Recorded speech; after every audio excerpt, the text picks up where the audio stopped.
зээлийн баталтай цагийг бас цэцэг За тахын өдрийн нэг үе. За зээлийн батлын даалт санаа үндсэн хоёр бүтээгдэхүүн байдаг. Үндсэн батлын даалт, төслийн батлын даалт гэж байна.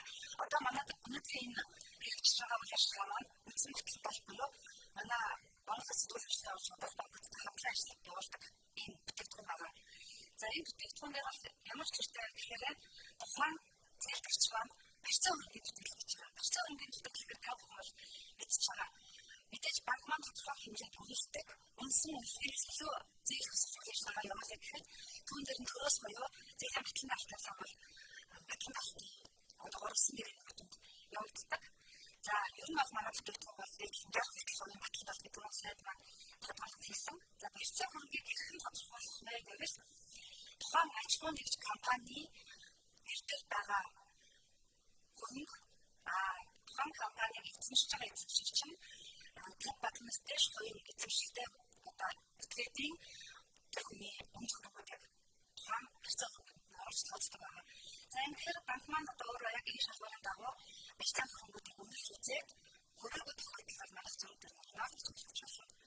За түүний бас сэтгэлд маань хэлсэн автомат сатгаар явах гэж өндөр битгий санаа зовж хэлмээр нь өчигдөр бол банкуд маань маш ашиглаад тооцож асан чамтай зээл гаргаж эдгээрээ дэмжиж байгаа учраас энэ маань ямар нэгэн бид одоо төрийн байгууллага бид бол батлын даалтын дараагийн үйлчлэлтэй процессын дараагийн шатнд орж байгаа учраас энэ ямар нэгэн хэлбэрээс нөлөөлөх байхгүй гэдгийг хэлье.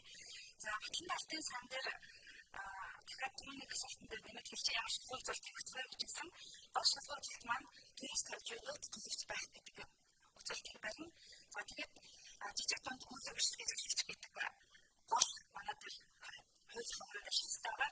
Гэхдээ бид тодорхойлт гэж одоо юу гэдэг тодорхойлт хэсэг гаргаж банкар явуулж ирэх болон шалгалтыг болон зоохгүй маань болохоор 200 хүртэлх ажилтнтай 2.5 төгрөгийн хүртэл олгохтой юм.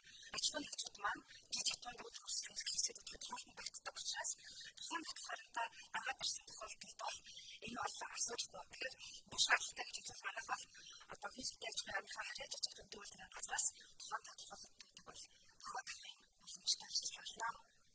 Би одоо чи одоо хачгүй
чадвар шаардлага бол манай банкны www.bank.com гэсэн вебсайт дээр байгаа.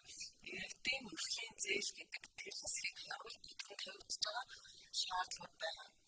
За тэгэхээр зэрэг яг энэ иргэдийн мөрхийн зээл гэдэг хэсэгт юу байна гэхээр одоо яг банк бол сая ковидын үед манай банкны хувьд шууд энэ ковидын нөлөөтэй дан нөлөөтэй харилцагчтай ангилсан байж шууд нөлөөтэй гэхээр бизнесийн үйл ажиллагаанд үр зогссон. Салж зээдэг зээлдэгчтэй бол бид зээлийн хугацаа итгүүлээгүй бүх зээл бүх 2 удаа гэрээний бүтцийн өөрчлөлт хийгээд өнөөдрийн хүртэл хэвийн зээл дээрээ явж байгаа гэсэн. Зөвхөн эдгээр зээлдэгчдийн хувьд бол боломжтой байвал хүүгээ төлж ийсэн болохгүй байвал зээлээж хүүгээд бүгдийг хойшлуулсан байсан. За эдгээрээ бол энэ төсөлд хамруулаад дахин зээлдэх гэсэн хэсэгт оруулах гэж байна. За хоёрдугаар нь юу шинээр олгож байгаа зүйл. За шинээр олгож байгаа зүйлүүдийн хувьд бол өмнө нь манай банктай харилцаж байсан харилцагчтай хувьд бол яг 3 сарын 1-ээс 6 сарын 30-ны хооронд бизнесийн зээл хаяг зарлаа. Жил болгон 12-оос 18 сарын хугацаатай эргэлтийн хөрөнгөний зээл болж явж байгаа. Эдгээр бүх зээлдэгчдийн зээлийн түүх болон тэдгээрийн борлуулалтын орлого гэрцээ хөрөнгөний мэдээлэл биднэрт байж байгаа. За дээр нэмэгдээд бид нар банк болон сүүлийн 2 жилийн туршид банктай тусалдаггүй хамтарч ажилладаг харилцагчдын хувьд зам байдлын оноо гэдэг юм оноо тавьсан байна.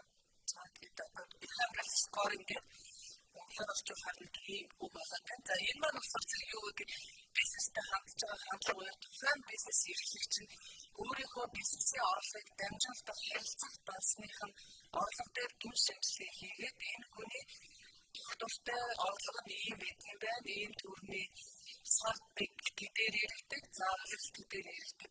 Тэгээд ер нь нийтдээ сегментийн судалгаач байж байгаа. За жишээл бодлын санхүү эрхэлдэг хүн мангал зах дээр ирдэг бол дунджаар эрхлэлтийн хөрөнгөний тийм байдаг.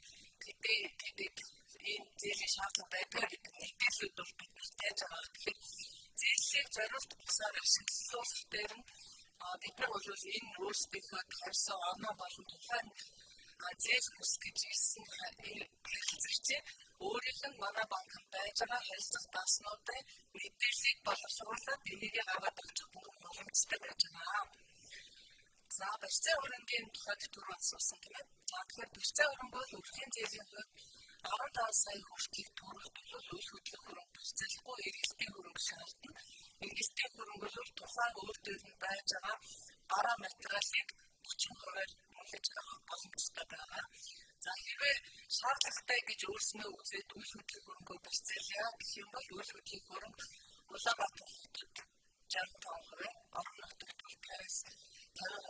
За бас нөгөө жижиг дунд бизнес эрхлэгчид бол орон сууцны биш үйл хөдлөх хөрөнгүүдийг бол 40-70% хөндлөж авч байгаа. За энэ дотор агуулгаас ахуулаад үйлдвэрийн байр офисын байрлал эдгээр бүгдээр орж байгаа. Банкнд бол бид нар аль дүүрэгт жишг хүн медикал кабинет хийдэг хэдэн үйлдвэрлэсэн дайсан бэ гэдэг бүгдээр ингээм жишг хүнүүд нь байж байгаа болохоор энийг бид нар бүгдээр хэрэглээд явчихна.